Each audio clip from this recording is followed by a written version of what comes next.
exactly, but we'll see, maybe. Even that is PPG actually a bit. I'm not sure. It is like stable bitrate, but the quality is trash. Like the color in OBS is like not green. It ain't green. It ain't green, but at least it kinda does work. I don't know. It's still buffering, right, on your end? It might be maybe the service, but like I tried multiple ones, so I kinda doubt it. Yeah, I tried VPN now too, so it goes completely differently, and it's still kinda weird. So I'm not sure. No buffering here. Maybe that one was already working before, just fine. Hello guys, hello by the way. Who I haven't seen, haven't greeted. All fine, interesting. Yeah, it shows like still kinda PPG for me. I mean, I kinda know what it might be though. Kinda know what it might be. Can I do it like without reconnecting? Because that might be this.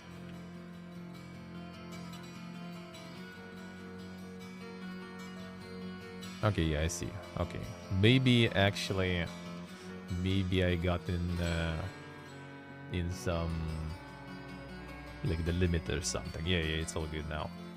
It's basically I have like, because of the glorious Twitch quality and stuff, right? They have only like 6,000 bitrate recommended, but on YouTube you can go higher. So I usually had 8,000, and I just kind of don't really switch it because it doesn't matter. Like, you know, Twitch takes as much as it can. It doesn't matter if it handles 8,000, then it's fine. If it doesn't, then it's 6,000 and it's all good. But yeah, now it was giving 8,000, Twitch wasn't taking 8,000, so it was showing me that frames are dropped, even though 6,000 still going through, and you still see things fine. But it's still through VPN though. I'll need to... Well, at least until the end of the stream it should last fine. Like, don't like using VPN to stream because it's just kind of like, after some time I just like disconnect or something.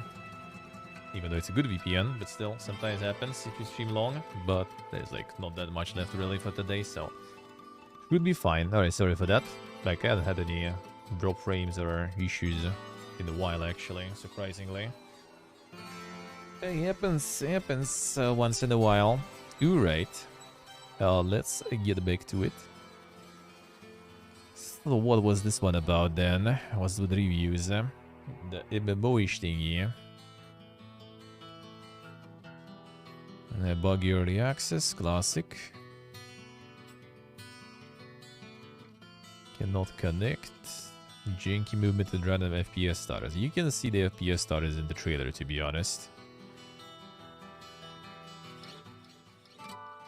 Let's see, HPSC. Yeah, could be some fiesta going on or something. Some routing or some shit. This time negative reviews are correct in some ways. I mean, there's not that many of them, I would say. Feels unfinished AF.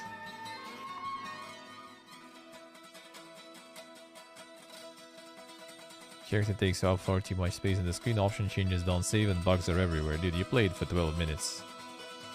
But you realize that? There was bugs everywhere in 12 minutes.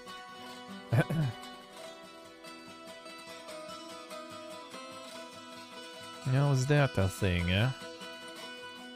Alright, last one. Steam World build, yeah, this one I might check on the next fest, the demo maybe. We'll see, we'll see. There is a demo of this one now. It was out this week, the demo. But we'll see. The another Steam World. Next, the big Steam World thing.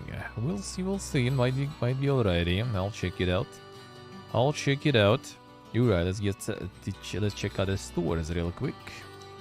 What do we have there? If we do have a bunch of stuff, yeah, not safe for work bundle on GOG. So from boomers to coomers, GOG is going now. Oh, the news cycle. Alright, 1 second. think I saw this one. Or?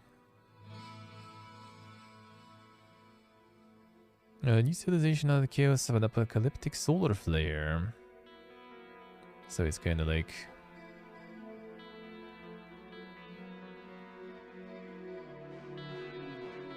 reverse Frostpunk, sorta. The lone sheltered industrial metropolis. Well, seems like with more control though. Future beyond survival. The world of a new cycle.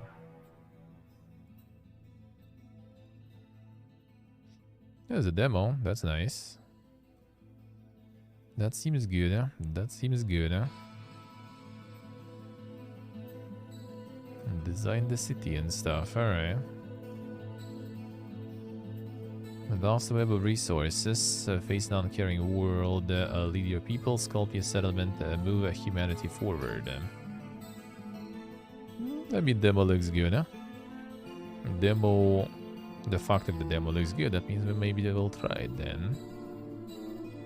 The events and stuff, yeah, that does kinda seem like Frostpunk a bit. That's not a bad thing. Frostpunk was good. You know, this one has more management, seems like. Oh yeah, like the supply lines and stuff too.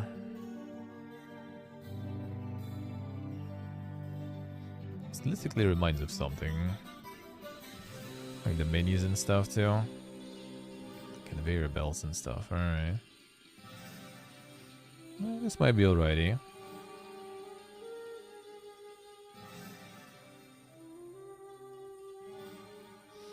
This might be solid then, we'll see.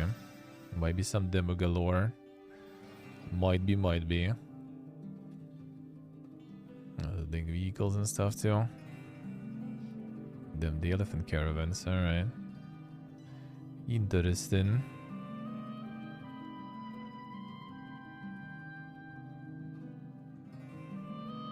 Was it like meteors or was it like attack with something?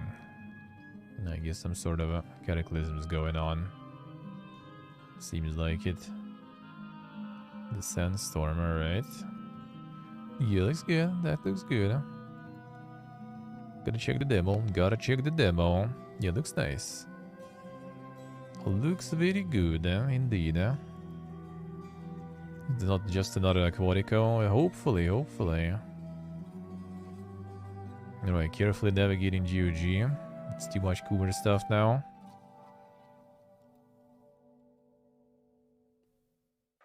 Damn, Warcraft 1 and 2 bundle, 20% discount. The generosity, dude. I already have it. Already played it on stream. CDPR goodie pack. Don't miss the best GOG offers in the future. I mean, sure, let's go. Thank you, sir. Free stuff is good. Hunt down 80% discount. $30. Not bad. Knights and Merchants. So I played that shit back in the day. I remember. Knights of the Old Republic. Yeah, both on Steam already. Good on that.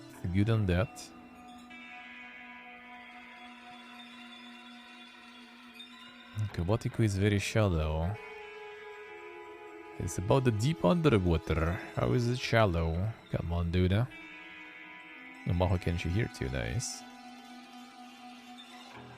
Panzer Dragoon, a 90% discount, alright. The Lost Theory Season 1. Oh yeah, my favorite. The Milky Quest 2.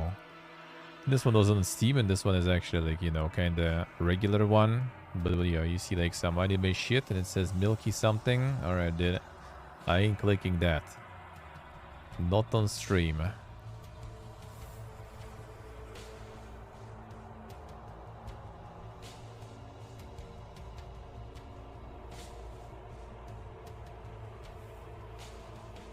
Saboteur.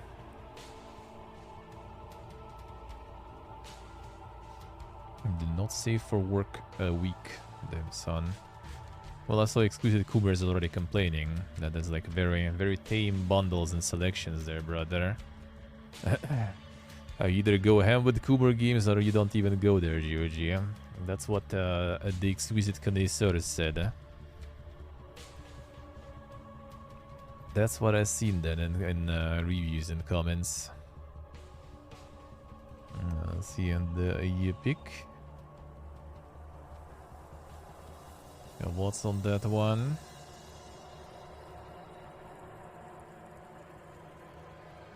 Anything good, damn? Well, like kinda not. And then we go for the news.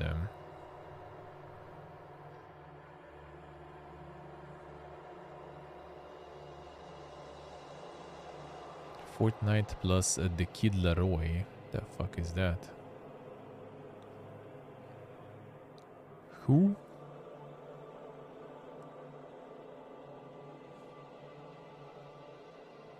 A base game, he will shoot.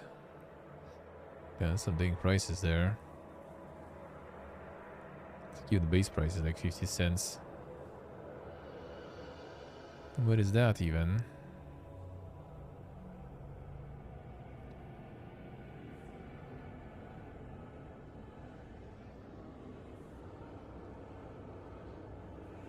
Simple zombie killer from the third person in a variety of scenery. 4 arenas. Different as the weapons clear the place from hordes of bloodthirsty zombies. Well, I mean, you know, on discount it's like, I don't know, 5-10 cents or something.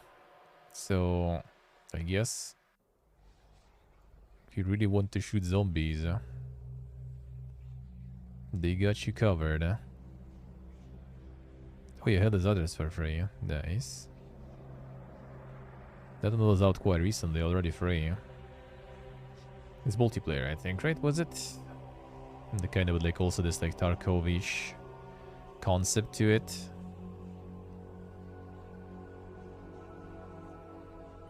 In October it was out, end of October. PvPvE, top-down shooter. But it went that fast.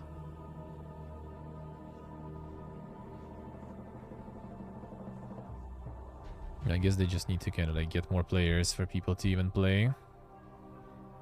So they got it for free now. Like a lot of multiplayer games kind of struggle with that stuff.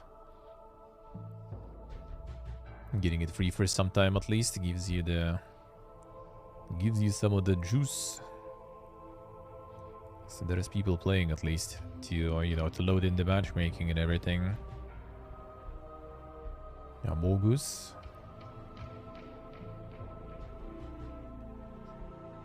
Yeah, the Jet indeed first an epic. Let's see. Could be. Yep, seems like it. Ooh, a while ago actually. I'm confused now though because yeah, the month and everything. I'm not sure if it's in which format it is. Right. One sec. Alright, it is month first. Alright, that's why I was confused there. That's why I was confused. But yeah, that's been a while then. The Jet was out for a while. Took them a while to get it to Steam then. It's a long exclusivity session.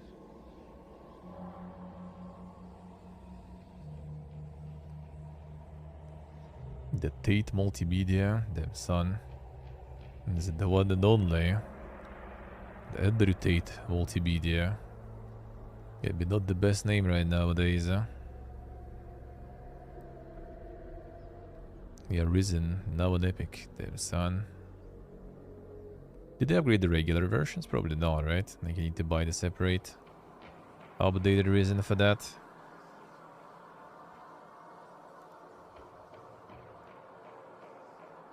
Then they got ENB and stuff running. Amazing, amazing.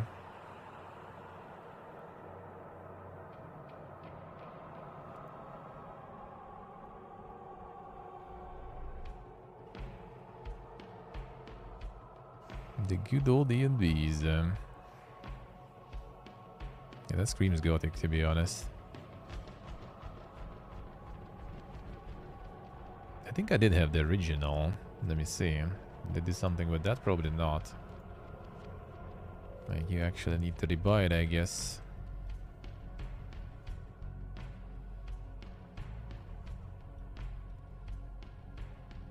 Or is it not?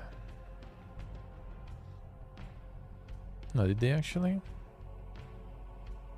Did they just upgrade? Oh yeah, they just upped the price, I guess, for those who don't have it. But if you already have it, then I guess you get the upgraded one. Interesting. Well, looks like the port is at least good, huh? So that's nice. Yeah, so no one is...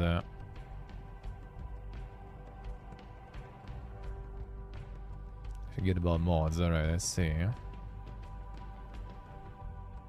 More bugs than ever.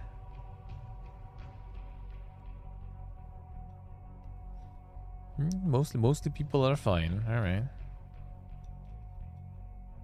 Yeah, I haven't played Reasons whatsoever. I got him.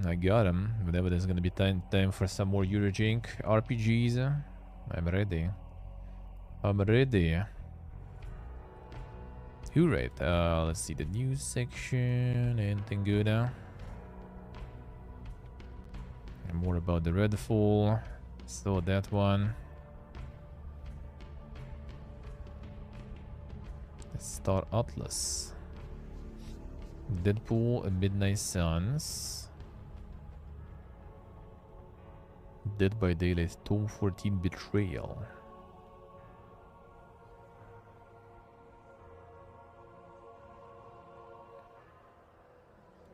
What is this about? That's usually they say. Autumn to Ink. Kind of wonder if it's like just a coincidence. Yeah, it probably is.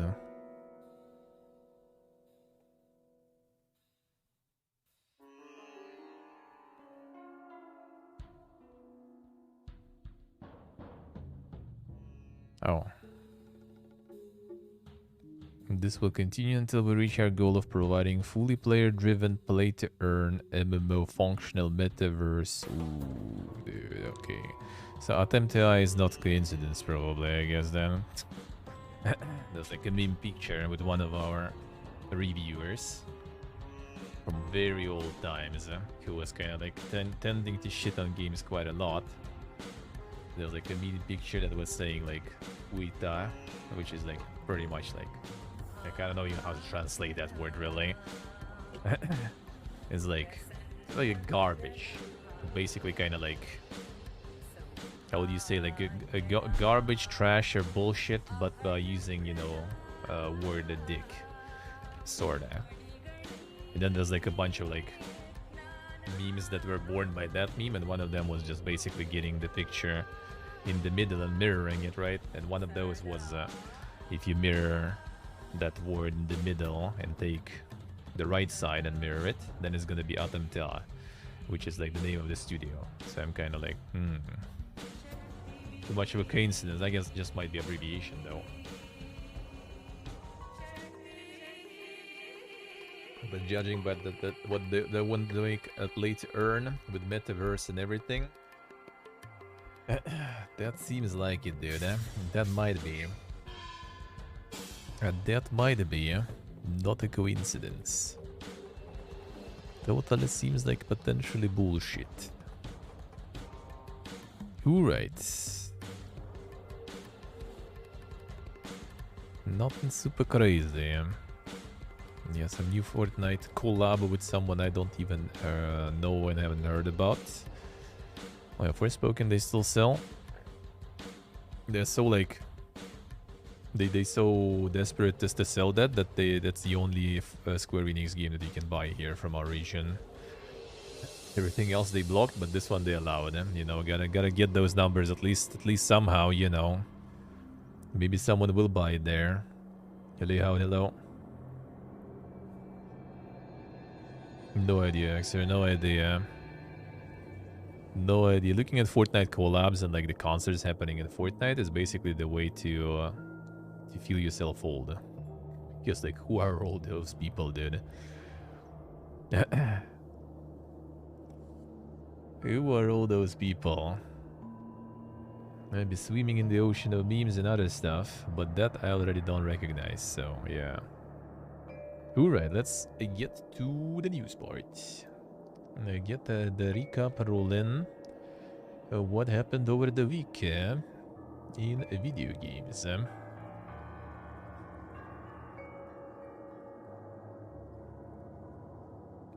Alright, let's go. Let's go. Whoop. 343 Industries says it will develop Halo games now and in the future, following layoffs. So yeah, there were the rumors that they are not gonna be working on it anymore. But yeah, Halo and Master Chief are here to stay. 343 Industries will continue to develop Halo now and in the future, including epic stories, multiplayer, and more of what makes Halo great. Not necessarily good news. Yeah, well, I mean, some also said that there's gonna be like someone else working with them because they got hit by a lot of layoffs, I think. Don't say how much exactly, but it was 10,000 from Microsoft, and like out of gaming division, it was mostly 343 and Bethesda. I'm not sure who in Bethesda though, actually, and why, really. Not sure. Bethesda is not making anything, so like, who are you gonna blame there? Why? But yeah, might be not necessarily that good, the Master Chief is getting fired, yeah. Exactly. PlayStation VR 2 launch window game, the Dark Pictures Switchback VR, delayed to March. They revealed 11 new PlayStation VR games back in November, including a new entry in Supermassive Games' The Dark Pictures Anthology series called the Switchback VR. Supermassive released Until Dawn, Rush of Blood, the PlayStation VR rail shooter in 2016, and Switchback VR is its spiritual successor. Switchback VR was revealed late last year. There wasn't an official release date attached to it. PlayStation just referred to it as a PSVR 2 launch window title. So now it is delayed. VR games sell well compared to the regular ones, desktop ones, not so well, I think. But the market is way more niche, kind of way more focused. There's way less users, but there's also way less games. So like, I think like pretty much like VR enjoyers are quite often like playing pretty much everything available on the market. At least stuff that is kind of in their niche, what they prefer in terms of genres. Like people like playing almost everything, especially people who who can fork out like $1,000 or something for like the index or some stuff like this. They probably can fork out some monies for a bunch of VR titles too. And yeah, it's like also PSVR, so I guess a lot of those, well, not all of them, but probably a bunch of these games got some Sony, motivational pay. So they be exclusive for their VR. I wonder actually, is this gonna be exclusive? No, they had Until Dawn, Rush of Blood. That was VR real shooter in 2016. I haven't heard about it, so I bet it is kind of just on PlayStation VR platform, basically. So they probably get paid quite decent amount from Sony. The most ambitious VR project to date. 5 extensive worlds, branched through various terror-filled roller coaster routes based on the Dark Pictures franchise. Well, these in the launch window, now it's delayed. New launch date March 16th. Alright. A lot of delays, man. A lot of delays. Less than last year at least, so that's something. No, you like Pokemon Go? Here you go. The NBA All World from Pokemon Go Studio available today. Insane. So now you, instead of Pokemons, you collect NBA players. Search your real-world location for some of the biggest names in the NBA in order to challenge them and recruit them to your team. As players explore the surroundings of this free-to-play mobile title, they encounter various NBA players. In these moments, you can take them on a variety of challenges with the goal of recruiting them to your team. As these players are recruited to your team, you can level up their skills, deck them out in your favorite apparel and gear. Oh damn, there's probably like some Yeezys and stuff going on there too you can get. You can compete in hopes of becoming the ruler of your local courts. Insane, eh? The future of gaming, man.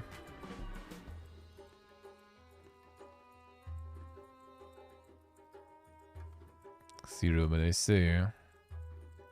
I mean, it never was released here officially, I think. People were getting it through like some third-party things back in the day. So that's kind of like not a huge change, I guess. Maybe it was working better at least before. That's the crossover we can recognize, probably, at least, though. Dead Space Strange Transmissions Quest Pack, now available in Fortnite. Damn, son. What's the quest pack, though? What does that do?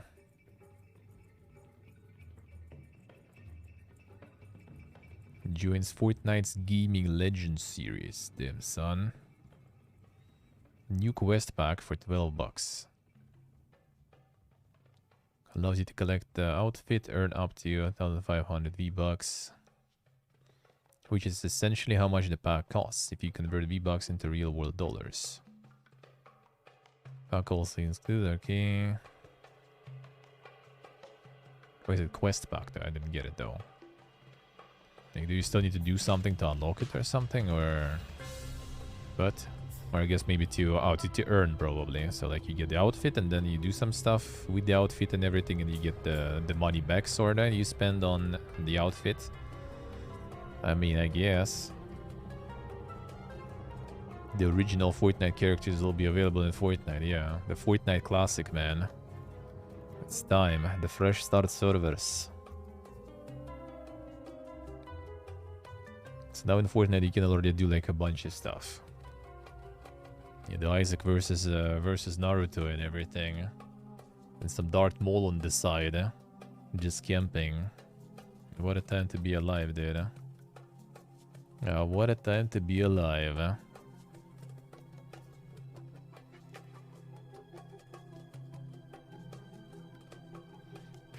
Justin Roiland resigns from High on Life dev Squanch Games following domestic abuse charges. Let's say logged on this. Didn't greet you before with the connection fiesta. High on Life Twitter account released a statement yesterday revealing that the studio received Roiland's resignation on January 16th. Squanch says it will keep developing games we know our fans will love while continuing to support and improve High on Life. Did not read the short. No idea. No idea. Statement came just a couple of hours after official Rick and Morty Twitter account posted a statement revealing that Adult Swim has ended its association with Roiland. However, Rick and Morty will continue, and the current talent and crew is currently working on Season 7.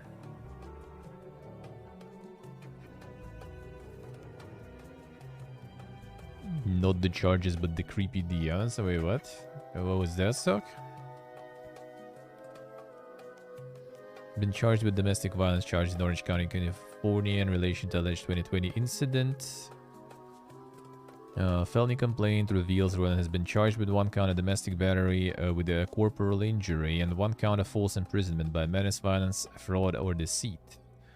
Complaint says these charges come from a Jane Doe who was in a dating relationship with the defendant.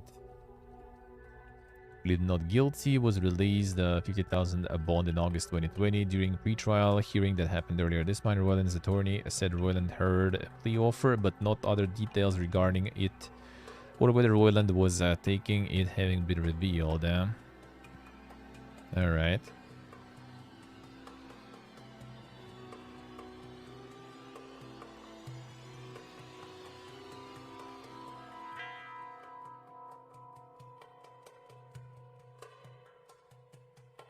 Yes, he's okay. But no sequel after the cliffhanger ending anyways. Seems like it. Seems like it.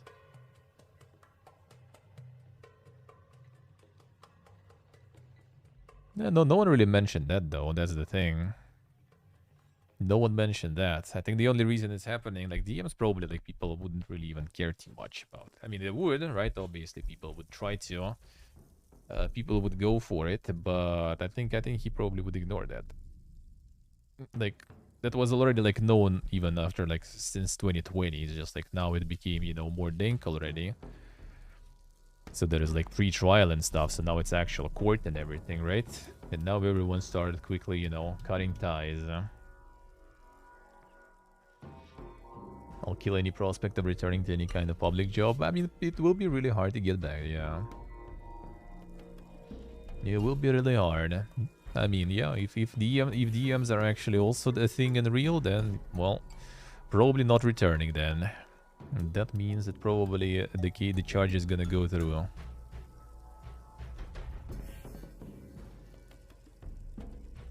No one cared about charges, but DM screenshots got millions of views. Well, that's the reverse stuff, you know. Like in real life, people care about, in the real life companies and stuff care about the actual, you know, court and everything and police involved. And yeah, I mean, the internet cares about drama, especially when there's pictures, dude. I ain't reading your court case, bro. That's like 30 pages of shit. Here's the picture. That's different shit, dude. That's different stuff. That's more interesting. That's easier to digest form of drama, you know. Xbox gaming revenue down, but the Game Pass subscriber base continues to grow. Microsoft released its second quarter financial results for the 2023 fiscal year yesterday. Unit revealed that Xbox gaming revenue declined 13% overall, and Xbox content and services such as first-party software and monetization in third-party games declined 12%. But Microsoft knows that this decline is up against a strong prior year comparable, and given that Xbox's 2022 was lackluster compared to the prior year, this isn't surprising. However, financial results state that this 12% decline is partially offset by growth in Xbox Game Pass subscriptions. Hardware revenue has also declined 13%. And the suffering there. It is sure. Yeah, sir, seems like it. Seems like it.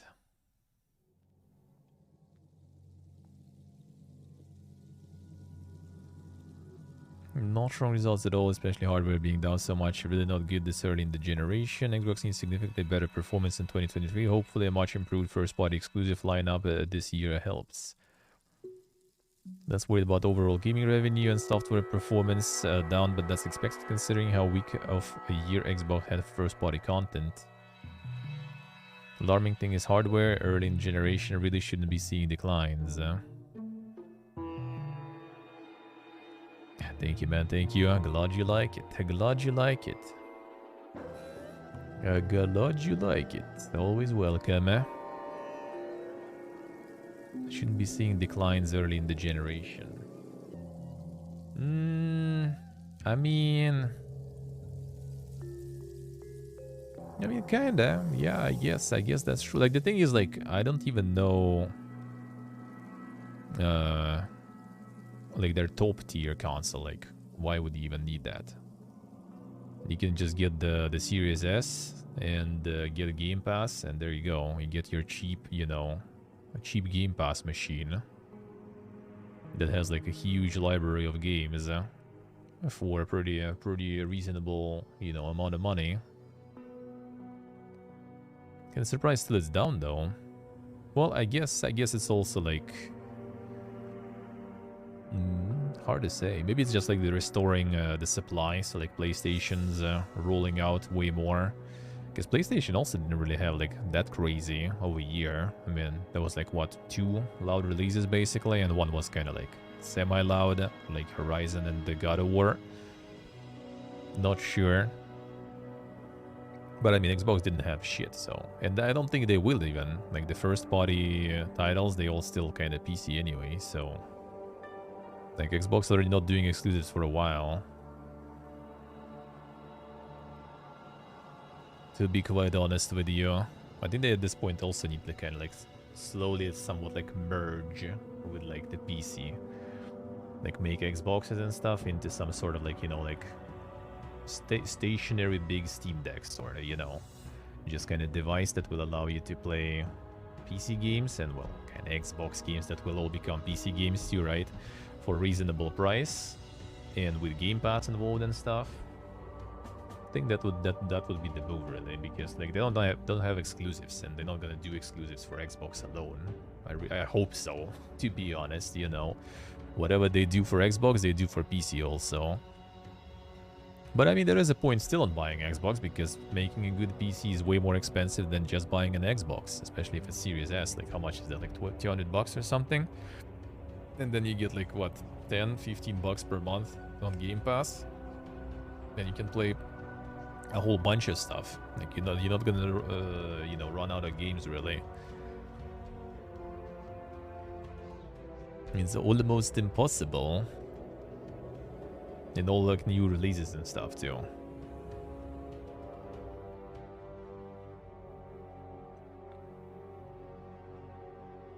Will people just grab a PC instead? That just kind of, like, hits the factor of like the price of PCs though. That's the limiting factor. Otherwise, yeah, I think a lot of people would just get a PC.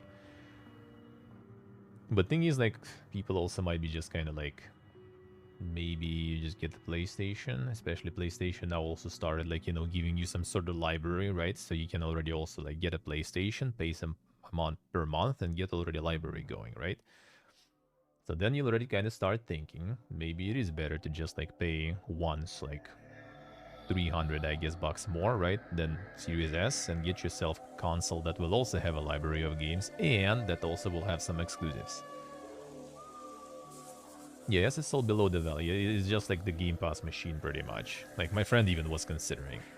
He like never, well, I mean, he had a 360, right, back in the day. But he was always a Sony friend. Like, he had all Sony consoles. He still has. Even though, like, I think 3 he gave to someone and didn't get it back yet still. But he had, like, all 1, 2, 3, 4. No Pro, though. And now he has 5 also. So he's, like, a huge Sony boy, basically. And he still is sometimes, like, dude, I wouldn't mind, like, just getting, like, a Series S and just for the Game Pass. It's just, like, too good of a value because his PC is trash. But now he's also like, maybe just gonna instead save and just upgrade the PC because, you know, with no lifers, man, we don't really have, you know, other goals in life. Might as well just go for PC or something instead. Save more, get the PC.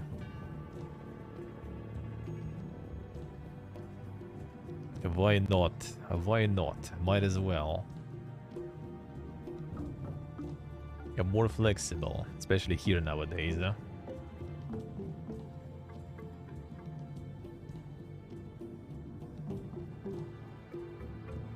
GoldenEye 007 hits Xbox and Switch this week. Then revealed back in September, the classic Nintendo 64 game GoldenEye 007 was coming to Switch, complete with online play. Microsoft announced that same day that GoldenEye was coming to Xbox as well, although this version of the famed game would not feature online multiplayer like its Switch counterpart. Ah, the Xbox is cocked then. Unlucky, unlucky. Hey Bjorn, damn son, the game plan, the game plan. Did you play through on Switch already? It looks solid, I see. Well, I mean, they didn't even like like remake it. I think it's just a remaster, right? So it's like literally like kind of even like similar graphics in a way. So it's kind of probably should run pretty well on Switch, I guess. Actually, the Xbox version works better, damn son. Well, I mean, the hardware is better. If you own Rare Replay on Xbox, you'll gain access for free. What is Rare Replay even? Switch version was literally emulated, alright. Classic, classic. Oh, I see, Steve. Alright, interesting. Damn, what is this? What is the discrimination of Switch users? Shrieking my SMH. Elder Scrolls Online Necrome chapter launches this June with the new Arcanist class. I might. We'll see. We will watch the reveal event. I shouldn't. I watch the MMO stuff. I want to play MMO stuff. So we'll see how things will be going. Maybe. They approached me with the previous expansion, but I kind of like haven't played really, right? And there was some other stuff going on, and I was fresh out of my Lost Ark little addiction, so I was just like, all right, no, not gonna play it now. So I didn't pick the offer. But if they offer this, I might consider. Switch is a glorified smartphone. I mean, pretty much, yeah. Pretty much. I mean, some smartphones nowadays might already be kind of like getting to the outperforming soon. Like some of like the dedicated gamer smartphones. I remember like when I was like looking for like the phones to get someone, and there was like those showing in recommendation like AliExpress and everything, like a bunch. They have like some turbo gaming smartphone. It's like, dude, what the fuck?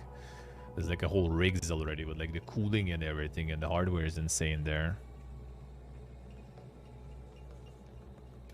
All the DLC for free, yeah?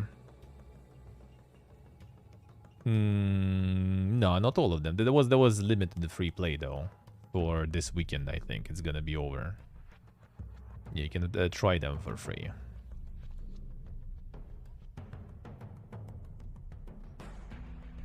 Minecraft Legends launches this April with cross-platform multiplayer. Yeah, we saw this one also. I don't remember them mentioning cross-platform. That's really cool though. If there's actual cross-platform everywhere, that's really nice. So yeah, like they show gameplay and stuff. Like, not gonna be rewatching stuff. They focus on PvP too much. I'm kind of like, I don't really care. Even though like with crossplay and stuff, I guess that's nice. Like if you have all your friends in Minecraft enjoyers, then sure. Well, and in general, it's kind of like an okay game. Looks okay, but yeah, I'm kind of more interested in a campaign or something. Like PvP, not exactly. And this also happened. Yeah, it's like quick stuff from what we watched already on stream on the Wednesday evening. So not gonna be rewatching shit. A Redfall developer deep dive reveals May launch date. So Redfall out May 2nd. We still have no kind of clue exactly what it is.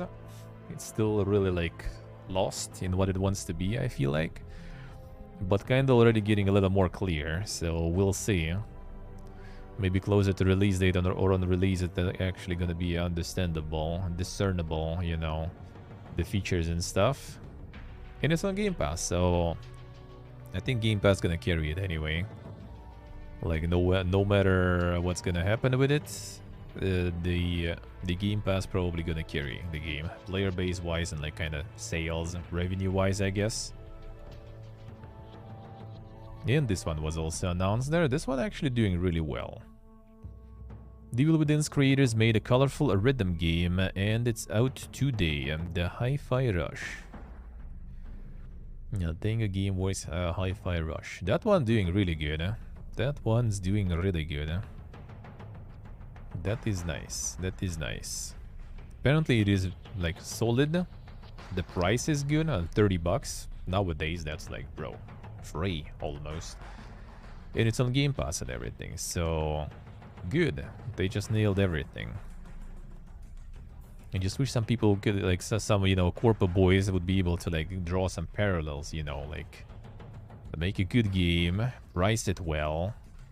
You don't even need to make it like some super crazy budget. I'm pretty sure this probably wasn't like some insane budget game, right? It even seemed kind of like the side project for the dude who was like a director. Where was it? Where was it? I think it said here. Or not, maybe? Yeah, I guess not really. But yeah, it's pretty much like the director of Evil Within 2, I think. The dude who was presenting the game. It's kind of like his like side pet project or something. And boom, went that well. That's it. That's it. Corpo boys think the games are priced well. Yeah, it's like it's gamers' fault, man. Told them gamers, man. Or developers are not doing good enough. Keep pumping 80 bucks. They're wasting him on this and not Evil Within 3. I mean, I wouldn't say wasting. It's like the studio is huge now, you know. It could be that they already like into work on something main. Because like the main dude that wasn't even like on it. Like he was kind of like, well, you need to ask this guy. I'm just kind of here because I'm, you know, the main guy in the studio. So I'm kind of here because of that and because of the Shinji Mikami, right? Because, you know, people know me, so I'm here, but it's all him. So he could, like, the main people might be working on something else right now.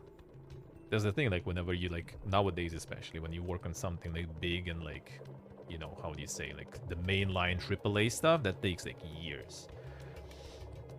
It takes years of, like, pre-production and stuff, even though, like, as the Tynan Sylvester's book says also, putting all these like pre-production, production, post-production and all stuff from the movies in the gaming industry doesn't work because there's constant production, right? There's iteration and everything constantly, so like you never stop, you know, the production and pre-production really. Well, I guess you can define production and pre-production, maybe not post-production or something. But basically like, yeah, there's like so many different stages now that you can constantly have people in the studio who are just kind of already done with their part, you know, and they can do something else, you know, why not? We have budgets, we have people, we already pay them salary anyway. So how about we put them on some other platform, on some other project, and platform too, maybe. Yeah, exactly. Oh, they started actually in 2017. Ah, I see. Yeah, they will yeah, with Ghostwire in parallel then, yeah. So they probably like working on something else already. They probably already working on something else. Otherwise, you can like do your part and then they what, fire you or something, or you just like go there and like sit at work, you know, go cubicle crawling, right? And like looking for breast milk in the fridges because you have all the time in the world because everything is already developed, right? Can chill now. My job is done. Pay the salary.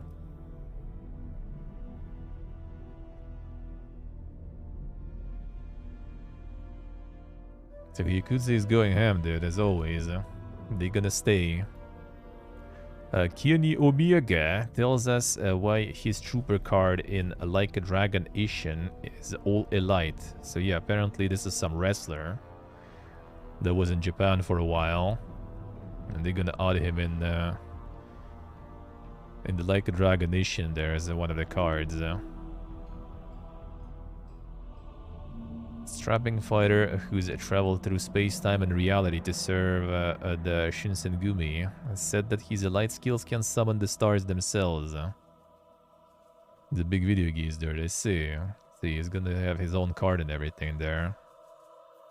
See, Kudzi keeps rolling, man. I wonder if it's also gonna be like with all the animations and everything. Get that Gachimuchi vibes going, dude. Let's go. Let's go.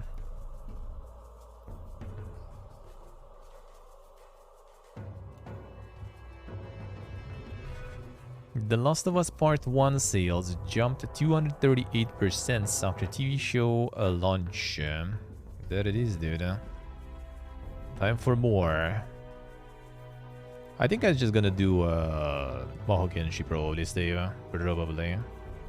Probably. Just kinda chill.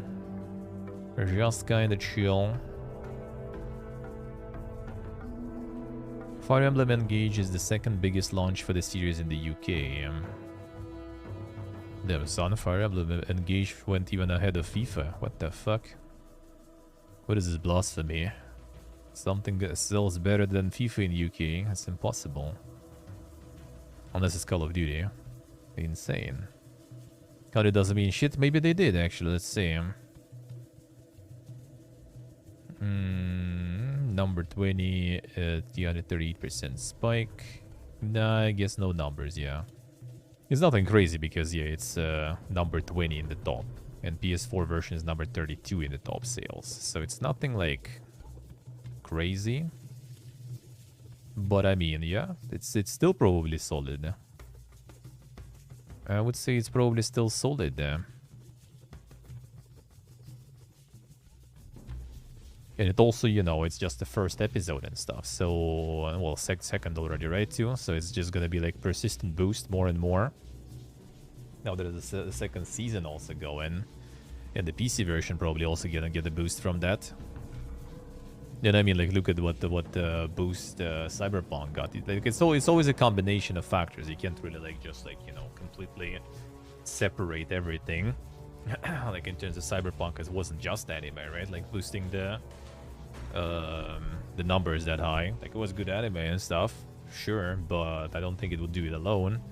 It's a combination of news, of the patch, even though the last patch, I don't think it was like anything super crazy, right? But still, it was just a combination of factors, you know, stars aligned, and boom, there it goes. There it goes. Yeah, the weeb's taking over UK indeed. Seems like it's taking over FIFA. Can you imagine? Now, Mark Walters leaves BioWare. A writer on Mass Effect Trilogy takes a break after nearly 20 years with the studio. Yeah, after this fiesta, I would also take a break, dude. So I already know at the end of last year, I decided to leave BioWare. These past 19 years have been a life-changing experience, to say the least, and made the choice to go very difficult. Hilabergot, hello. Maybe his LinkedIn page to say he was on a career break, pursuing a personal goal. Okay, so he just kind of decided to chill, seems like. You know, after 20 years on all the projects, probably can already chill. Maybe not retire, but at least chill for some time. Portable, hello. How you doing, man?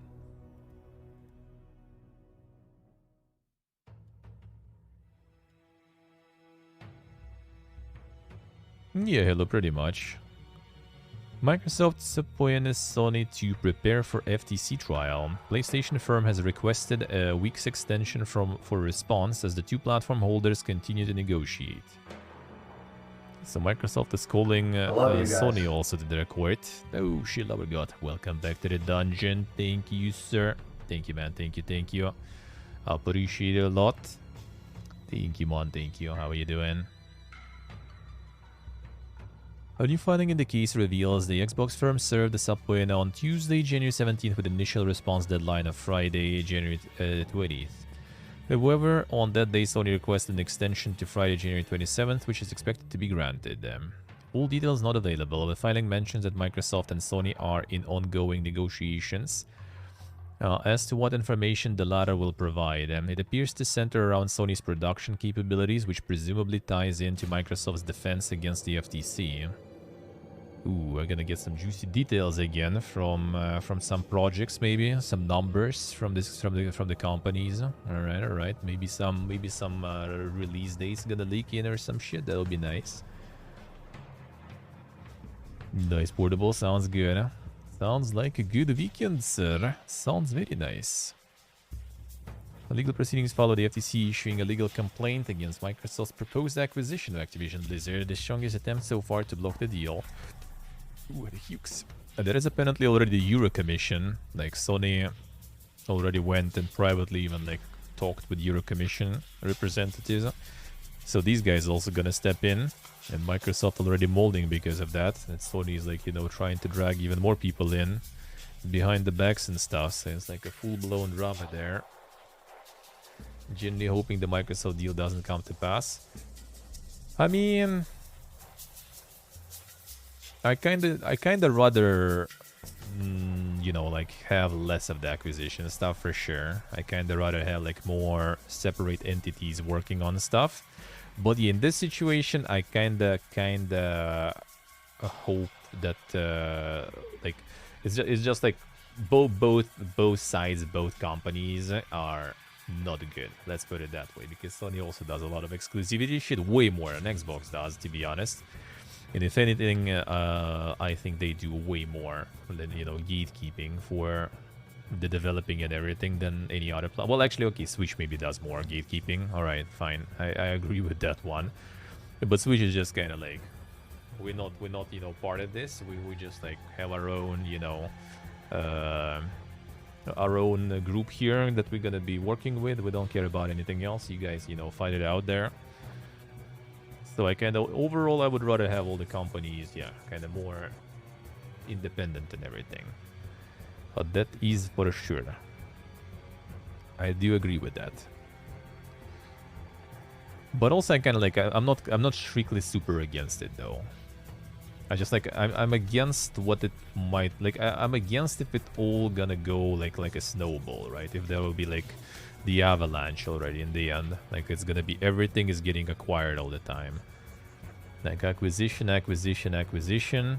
And then as some sort of like small, you know, little guy in the industry, just gonna have like harder time dealing with stuff because everything is just like huge already, like the whole hierarchy of things. And if you are not part of some of those huge corpus, then you kind of don't really have a chance to get somewhere, which is already kind of very hard, right? But it might get even harder that way. So there are some like, there are lots of negative nuances to that, even though this particular one I kind of don't care about. But yeah, I can see like the general situation. But it's also like, it's not gonna stop. It's not gonna change, right? Like, if it's not Microsoft obtaining Blizzard, then there's gonna be something. Like, they're gonna come up with something. It's either like Activision will be, alright, fine, let's just keep working then, and then Activision will start acquiring something else too, because they also need to grow, right? So they're like, well, don't need to grow, but they need to get wide. So, alright, we have some spare money from the Call of Duty selling billions, right? So let's go and just start acquiring everything we can. Then everyone will start acquiring everything. Which already happens. So like, out of many other companies, I would rather have Microsoft do that, to be honest. I would rather have Microsoft do that, to be honest, out of all other options. Because like, if it's not gonna be them, it's gonna be something else. It's either Activision will start acquisitions on their own, or they will come up with some like 5-head plan, as in like, let's just like separate again, you know, like Blizzard, Activision, King, and then like, you know, kind of separately let them be acquired by different other companies. Could be like that or something. Or just like gradually, you know, like, let's first eat Blizzard, and then we eat like King, and then we eat Activision in the end, because they're already not that important, kinda. You know, this kind of stuff. It's like, I feel like it's just like impossible to stop that, sadly. Like, all this acquisition and merging shit gonna be happening a lot. Because it's just more optimal, and it's just better for Corpa. And Corpa doesn't care about the quality of product, they care about numbers. So they're gonna continue all this like merging and acquisition, you know, on a huge scale, no matter what. Especially when there's like some money to spare, and the market right now is pipiega. Like, the markets are shit. Like, all the investments, all the stonks are completely destroyed and everything. No, most of them. Like, I'm not sure, like, you know, like a short term, like in last months, for example, I'm pretty sure it's pretty bad too. But if you look like past year or something, year and a half, then things are really bad in terms of stonks. So yeah, it's just like, nowhere is safe to put your money in. So instead, let's just, you know, invest it into increasing our, how do you say, the means of production. Let's put it that way. Producing more games. China banned World of Warcraft? No, they, the NetEase that was publishing World of Warcraft in China. But they don't have a deal anymore with Blizzard. Because apparently Blizzard wanted to pay less. Or NetEase wanted them to pay more and Blizzard declined. I don't remember exact detail there. Well, I mean, kind of both, you know, probably did. But don't remember exactly. What was exactly the case there? Like, who was greedy in the end, sorta? Well, in the end, Blizzard was greedy, right? Because they either asked to pay less or declined their request to pay more. And yeah, NetEase just said no and left. Went outside and broke the statue of Gorehowl near their offices and everything. And now there is no one representing Blizzard in China, and that's why they can't, you know, have their game running there.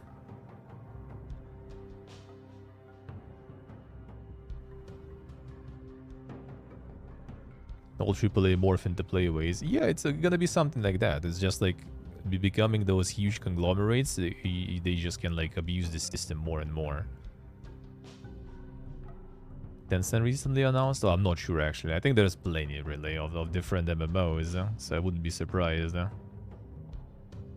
But yeah, basically Blizzard was greedy, and now they just, yeah, they're paying for it now. They even like requested like 6 months, I think, increase in time that he's working with them, and that he said no.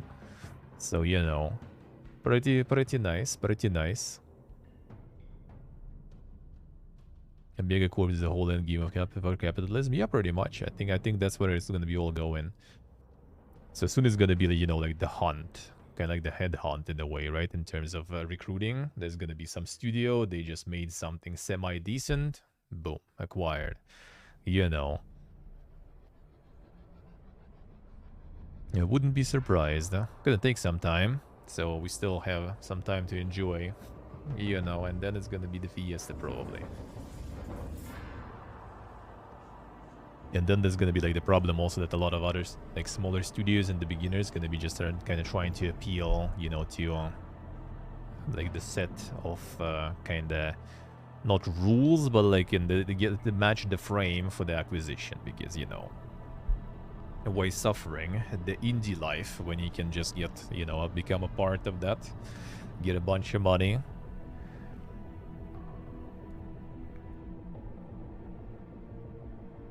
You right, continue. Blizzard terminates a World of Warcraft Classic co-lead over protest against the employee ranking policy. Brian Birmingham was forced to lower a colleague's ranking from successful to developing to fill a quota. What a great system, dude. Yeah, dude, this get a giga shot indeed.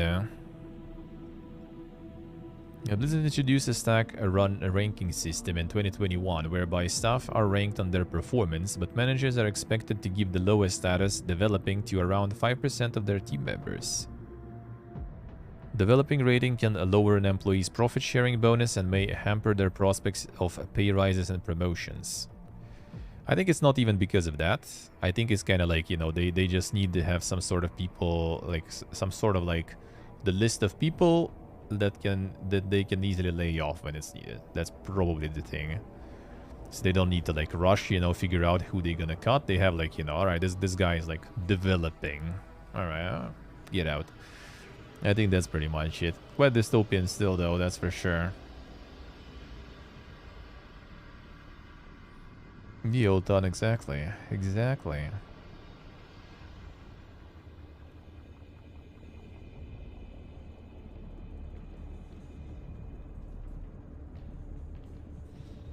Crowdfunding? Crowdfunding is tricky for the games though. Like, the games being crowdfunded lately is kind of not even like going that crazy. It's tabletop games. Tabletop games are pumping like crazy. But actual video games, like, you don't really hear about that much anymore. It's way harder now. And, like, I don't know, like, less people even trying. But I mean, for indie there is still a way. But yeah, just gonna prepare for the suffering. And even I think for tabletops already they said like amount of money is already way less in tabletop market, but amount of projects is more. So like it's basically more people making stuff, but less money they raise. Other than System Shock, well, I mean, you know, Wasteland, Camelot Unchained. Still waiting for that one, I guess. What else was there? Oh man, what was the name of that one?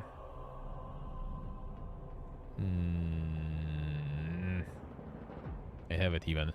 But yeah, basically there is decent amount of them, really. There is. But not that much. Not that much. And it's quite often like something from either like already well-known studios or well-known franchises, because otherwise if you just kind of like random who goes in and tries to crowdfund, that's gonna be not that simple whatsoever.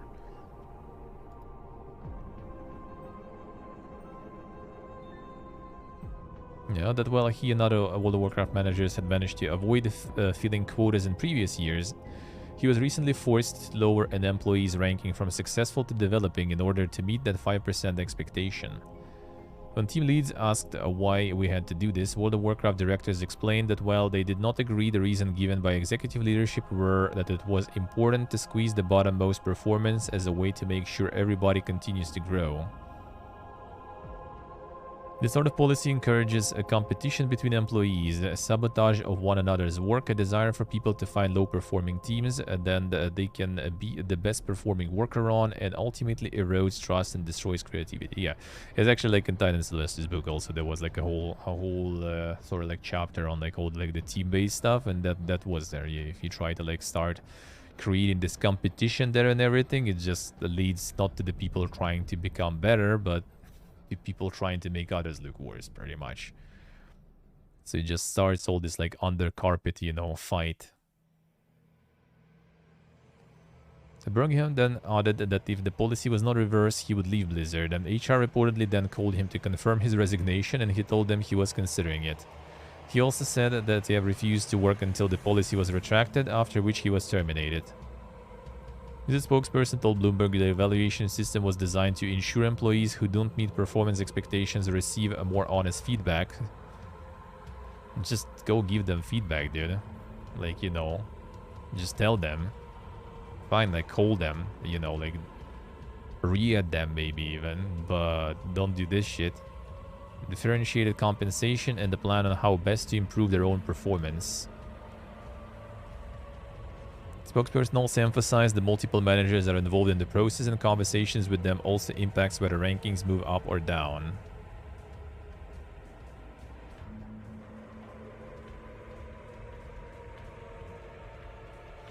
They can like I so dislike also this shit, man. I'm happy I can do like, you know, what I do, even though like it's quite stressful on its own, and it, you know, doesn't like pay like crazy.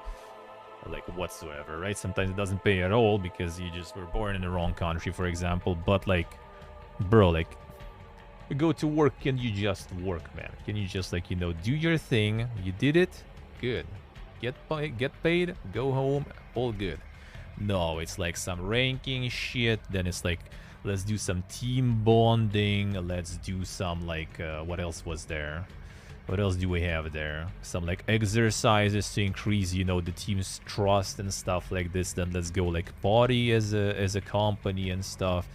Like, dude, fuck off, man. Can I just like go to work, do the work, go home and forget about it, for example? Like, man, why are we doing all this stuff?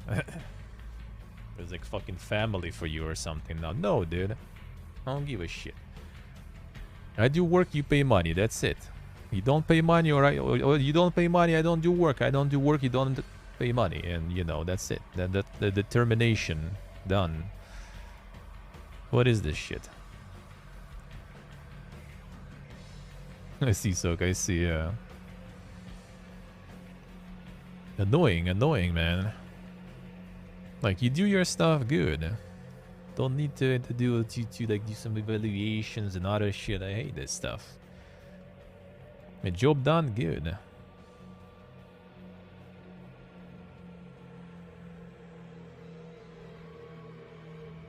Living a life of fear. Yeah, it's just like you need to also deal with all this. Like, did I perform good, right? Did I suck the right dick? Did I kiss the right ass? You know, did I talk with this dude? Did I talk with this dude? So like they all kind of like, you know, have a good opinion of me. Oh, I'm gonna like this holiday. I'm gonna like gift.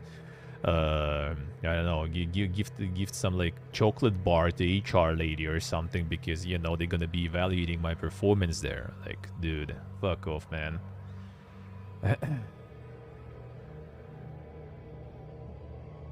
What do you mean, Roman? They're also paying the lowest, apparently, yeah. Apparently. Don't give money if they work. Well, I mean, it depends on the place, of course, but nah, you usually get paid.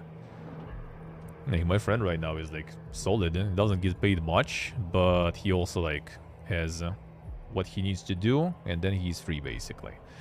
As a cook. He just goes in, prepares everything for, you know, like, building the dish already pretty much. He just kind of, like, you know, does, I don't know what you call in English, really. Like, zagotovki, and just, like, some prep pretty much he does there. So it goes in the morning, like at 2 p.m. or something, he's already, I'm out. Everyone around is molding, but like he did what he needed to do and gets paid kind of more than everyone there, to be honest. Which is nothing still, like more than everyone there, and it's still like $800 or something per month of work. But I mean, at least he works less than 40 hours, so you know, why not? More time, maybe he earns less, but at least he has more time free. And then, like, after lunch, you're already at home chilling.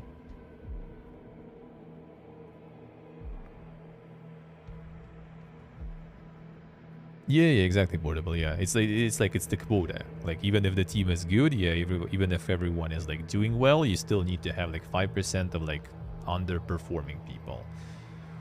And yeah, how you gonna like name them?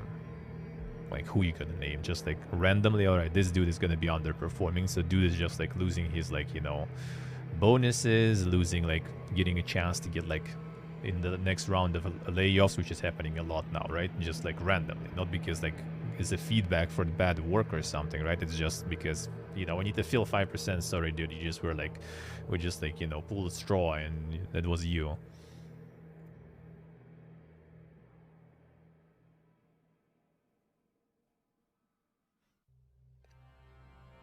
All right.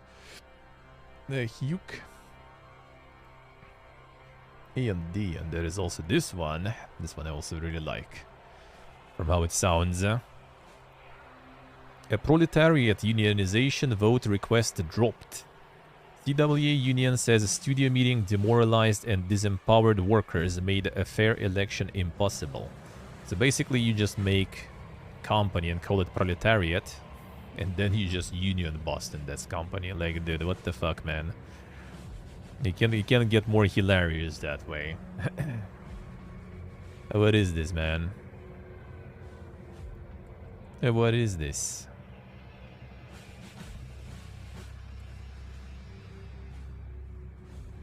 A lot of office show. That's what I said. It's just like as I said, it doesn't make people work better. It makes people try to show their work in the better light and to show work of others in the worst light. Basically, it's like pulling the blanket all the time.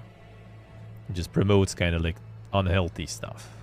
It's like it's more good for people who are like more like sly and everything, right? Rather than like working good. Like, if you'll be just like a quiet dude who goes in, just does the work and then goes home, then you're gonna be like losing in that fight 100%. And some dude who's like complete garbage, but he like, you know, hangs out with everyone. He like, you know, in every cubicle crawl, you know, he shares like the breast milk he stole from the fridge with everyone. Like, he's the star in the office. Basically, that dude's gonna be like always performing good because he's like participating in all the team stuff, you know, and he's like, how do you say, holding the company values and everything. So yeah. Activision Blizzard scored the biggest win against unionization, yeah. And then on top of that they do that, yeah, because like unions probably wouldn't really be happy about ranking people like that.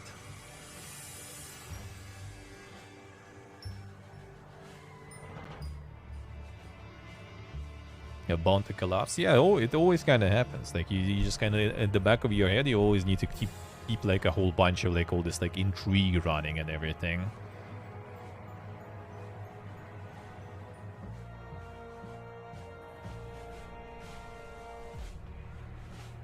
Washington Post reportedly shutting down a gaming section. Launcher to get the axe as a paper lays off 20 staffers, decides to not filter the additional openings. So apparently it's also like from what I've seen, kinda it's just like a bunch of boomers who also like why do we have like first there was a bunch of boomers who like, oh shit, gaming is popular, let's get the gaming, you know, department in our newspaper. And then it's also like, why do we have this department here? We need to do some layoffs, so let's just cut this one. I don't understand it, so let's just cut them anyway. So like they needed to do layoffs and they just like, you know, laid off all these guys because no one wanted to lay off someone from another one. So yeah, this is gone. Now this is gone.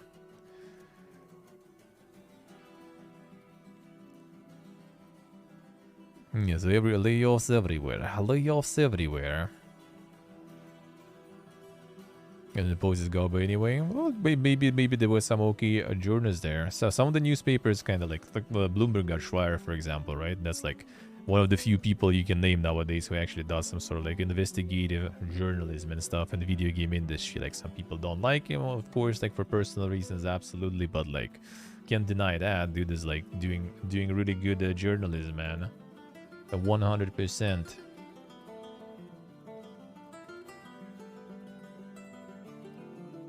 Well, like stock, for example. That's why I did that remark. Nice, Dave, nice. The local newspaper is still in paper? Because like the paper stuff is already, I'm not even sure how big that is. But overall, I think it's smart because it's a growing market. It's the biggest market than like pretty much movies and stuff at this point already. So like not having, you know, that covered. Like we have a lot of sports, mostly sports media got smart enough. Like the regular sports and stuff, like, you know, football and everything. Newspapers, websites, news websites, TV channels even. They all kind of like first obviously kind of like dipped into the esports. Quite often because like they kind of have sponsors from like betting and stuff, right? And betting also goes in esports just like in regular sports. So they decided why not increase, you know, the coverage of the audience. So they got into esports. And now you can already like go somewhere and see like, you know, some like memes about Amurant or something there, like in the like some other streamers from like even like the English speaking, you know, part, which is like has nothing to do with esports, especially here. But there it is. They're already going ham. So yeah, they're already covering like not just the video games and the esports in the video games. They already get in all the like streamer drama and everything. It's all already in our websites there. A League of Legends source code exposed in Riot cyber attack. Company received a ransom email but confirms that player personal information wasn't compromised. Says League of Legends source and Teamfight Tactics source. Apparently.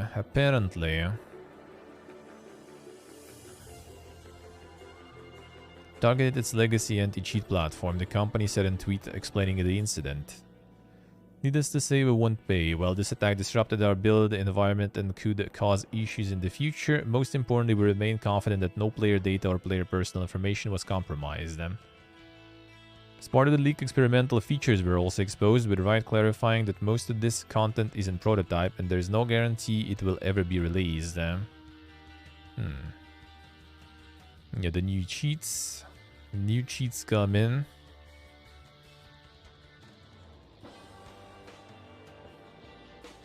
Oh yeah, true. Actually, yeah. There was. Was it Riot or was it someone else who was recently like laying off a bunch of people from the cybersecurity department? Was it Riot or was it someone else? Actually, like a week ago, basically.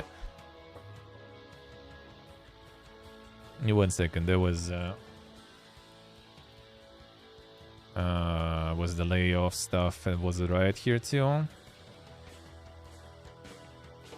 No, it's just like the media still. Yeah, I don't remember which company was that. Let's see, maybe I can real quick through this stuff go there. Unity NetEase with the coast. There should be more.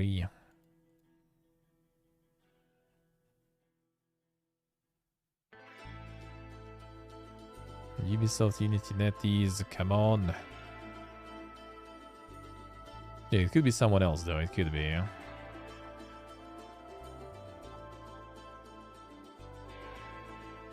No, this one already doesn't even have stuff. Unlucky. Unlucky. But yeah, that would be the coincidence there, dude.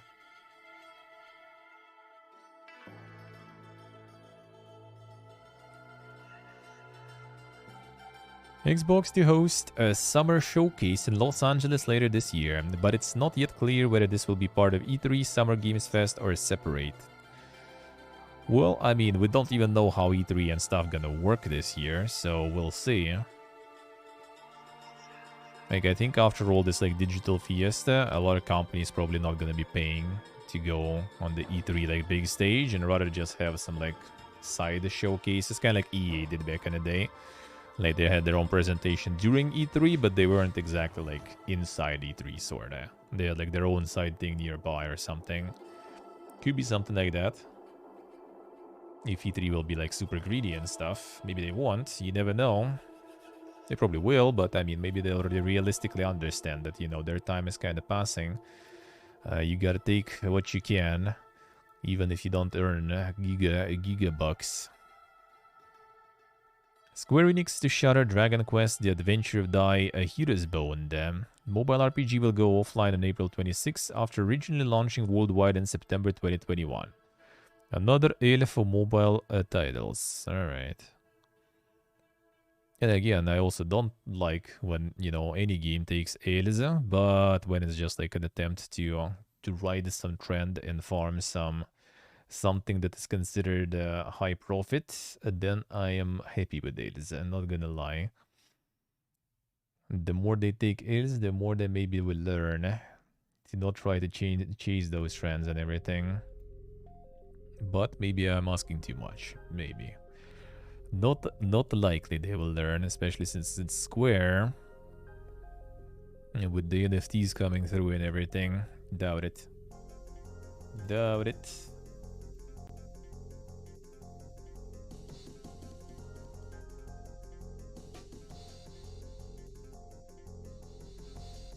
Alright. Neil Druckmann says that Naughty Dog is done with the Uncharted series. The director also confirms that Last of Us 3 depends on whether the studio can develop a compelling story. Uncharted was insanely successful. Uncharted 4 was one of our best-selling games. We are able to put our final brushstroke on that story and say that we are done. But moving on. In an interview, he also said that Last of Us Part 3 title is possible. However, he explained that it's contingent upon if the studio can create a compelling story for it.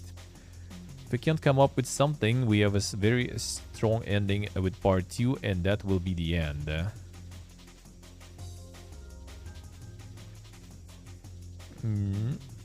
No compelling story and got made. Sorta. It's hard to say. Like, Naughty Dog might go just for something new. Like, they have their... how do you say their name, their accolades and everything. They just can go for something new instead of trying to farm. Or they're just gonna farm with spin-offs. Yeah, they might just kind of outsource the IP milking. Like, there's a show going, right? They're making a multiplayer game already. The side game, the spin-off game. But that's them making it. But yeah, they just can, like, add some more studios to work on it, right? Like, make some VR stuff for PSVR. They're probably gonna get a bunch of money from Sony for that too, right? Get some, like, mobile stuff, you know. Bethesda did the same, honestly. True. Yeah, I do agree. It kind of depends, though, because sometimes when they do that, they just kind of do it too much. Like, they start, you know, branching out and spinning off to milk the franchise, and they end up with, like, stuff like, you know, mobile, Deus Ex, and Square, and Tomb Raider and Hitman games from Square, for example, right? That, like, are... why?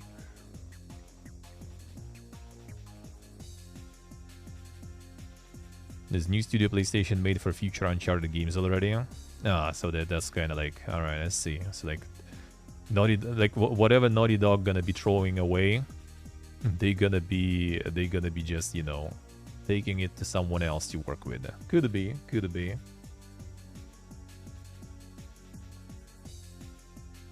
Can really go more shallow than Fallout 4.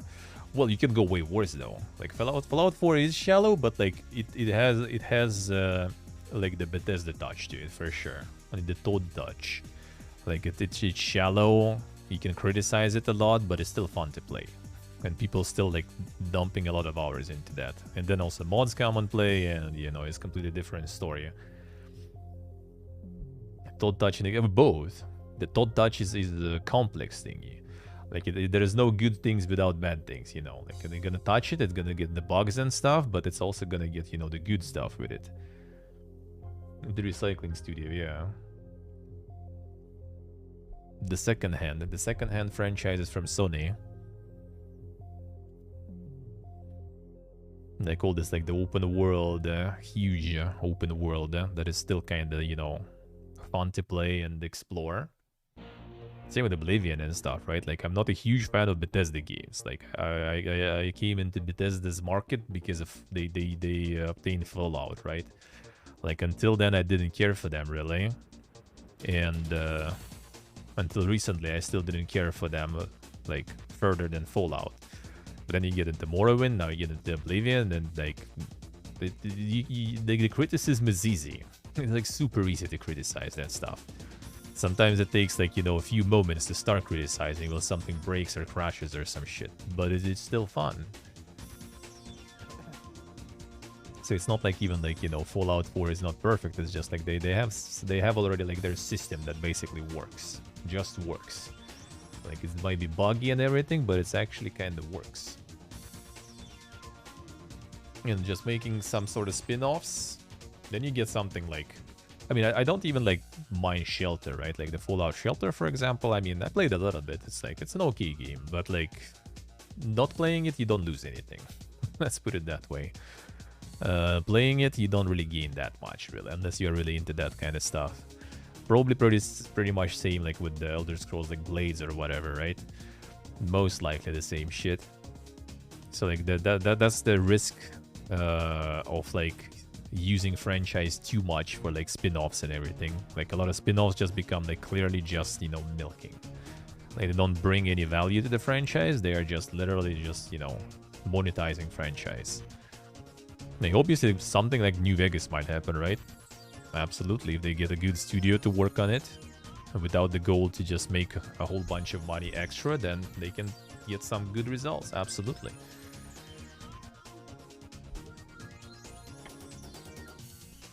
Yeah, you just lose it. Like I also just like lost interest. I played for some time. That's one of the few games I played on mobile actually. It was a tablet or something. I don't remember actually where I played. But yeah, it was one of the very few. And yeah, just like played for a bit and then just forgot about it. That's it. Nothing else. Yeah, I do agree that like in case of Bethesda, what would be good is like not just like getting some like random studios to make like some mobile spin-offs to farm, but like it would be nice if Microsoft would do more, how do you say, kind of like collabs between the studios they own. So like, you know, you have Fallout franchise, we have fucking Obsidian, we have Exile. Like you can just like you can literally just like, you know, get the super team of all the people who were in Black Isle working on the original game basically at this point. Well, I mean, some people left and stuff, of course. Some people got cancelled, like Chris Avalon. Even though, like, technically, I guess he kind of tried to uncancel himself, but that was already 1 year late, so I'm not sure, actually. Like, I was checking recently what he's been up to, and I think this uncanceling didn't really, like, work that much, seems like, so far. See, if there would be, like, some collabs like this, like exchanging franchises, you know, not to mention that, like, Microsoft, for example, got the Dark... No, wait, what's the name?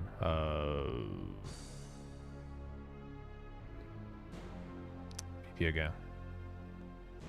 Oh, how could I forget about it? The Shadowrun. They have Shadowrun franchise, for example, back after the trilogy was out. They got the franchise back to Microsoft. They own Shadowrun. They can continue with that stuff, for example.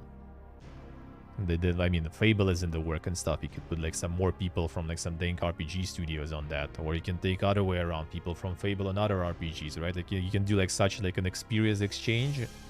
Even though I guess in some ways kind of like also hard when there's like, you know, all those like renowned, you know, how you say, well-known, famous in some circles to some extent people. It might be kind of, I guess, kind of hard. Like if you give like some game designers or writers from different studios with different RPGs, and then each of them thinks that they are, you know, the god of RPG.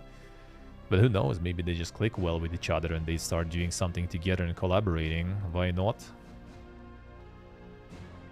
And again, you kind of have like all these like studios with so many different people working in different positions, and like some game already done. Like for example, from like concept artists already done. Like style kind of figured, already modelers working, artists working, like concept art done. Sure, give them to this different studio that is like only in stage of like, you know, planning things. Send those guys there, make them work there, get some more concept to work. Same with writing, sorta, right? Like some main writer already like outline kind of the plot. Now it's down to like more kind of like lower tier sorta, I guess, to write already like the meat, you know, like the dialogues and stuff. And like the main writer is already kind of like more or less free, just consulting. can do something else. That's like the benefits of like being the Gigacorpa, but they're not kind of feel like using it too much. Everyone's still kind of working on their own projects, by the looks of it, without much interaction, collaboration. It's kind of like Microsoft made like a streamer house, but all the streamers, you know, just sit in their rooms doing their own thing. Let's put it that way, I guess, you know. And they just pay for it. Yeah, like they did a lot of, like all of them, you could see, well, not all of them, but many of them just did some like smaller stuff. Like Obsidian got Pentiment, Obsidian got Grounded, even though like I guess Grounded is not like super small, right? But it still was like stretched out in the years, right? Kind of smaller considered to others, compared to other things. Yeah, Pentiment and Tango, Bethesda did the Hi-Fi Rush now, right? So like everyone kind of did some like smaller side fun projects basically. Yeah, why not do that, but in universe that are already like exist in your portfolio. Like make something kind of hard to say though. Kind of hard to say. It will be like you can get in the situation when you make something in the universe that is like so niche that people who kind of fans of the universe like for a long time, they're gonna be mad because it's like, you know, too different. Kind of like a Fallout 76 situation, right? Like they're not interested in this genre, they don't want it, but they kind of want because it's Fallout, right? So they kind of mad that it's like Fallout, but they don't like it by definition because they don't like that genre. Even if they would play it, they still don't like it. So that there is this catch, I guess, a little bit. kinda. But I mean, they still pump like mobile games, right? And a lot of people don't like them, and you know, no one's changing that. They still pump those. A fantastic delay the day before again after trademark dispute speaks up against scam claims. When the game comes out, people will finally see the truth. We'll see. Studio claimed that an individual registered the game trademark in the US soon after the announcement of day before in 2021 and got in touch with them on January 19th with formal complaint.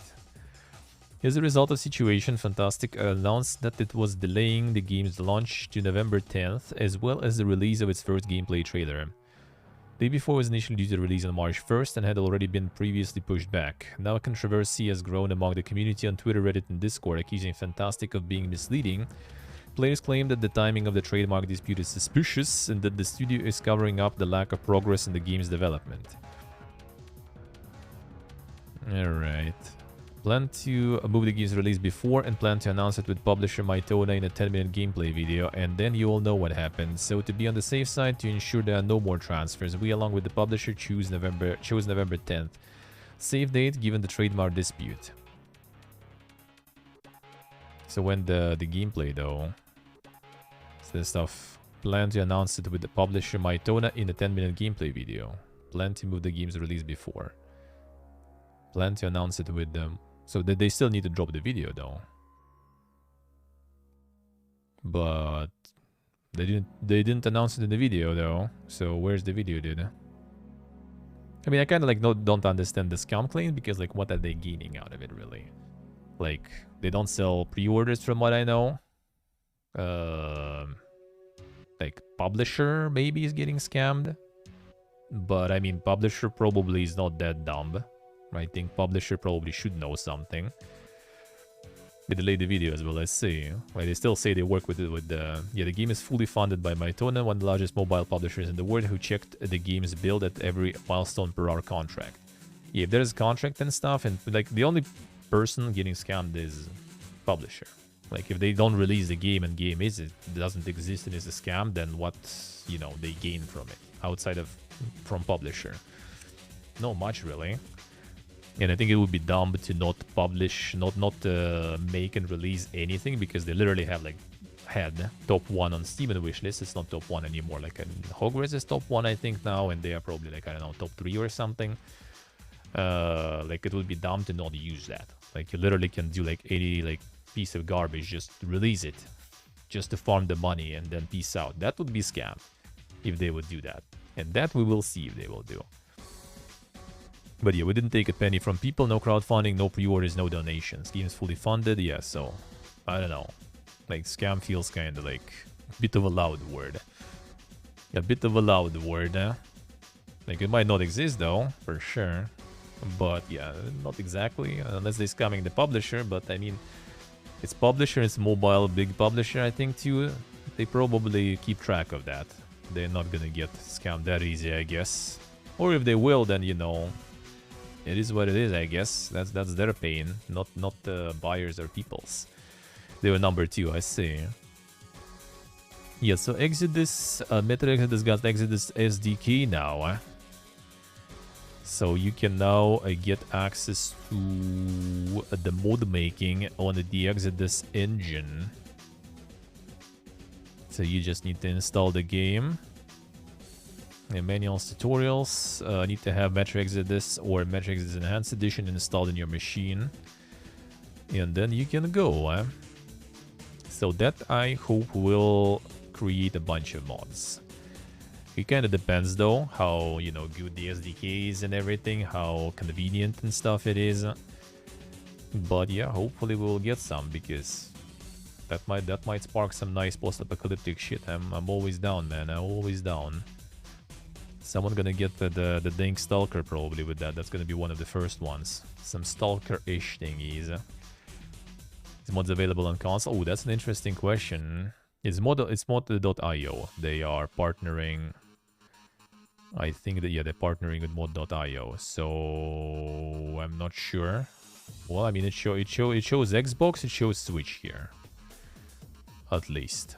I'm not sure how, but it shows them there. I don't know. I don't know.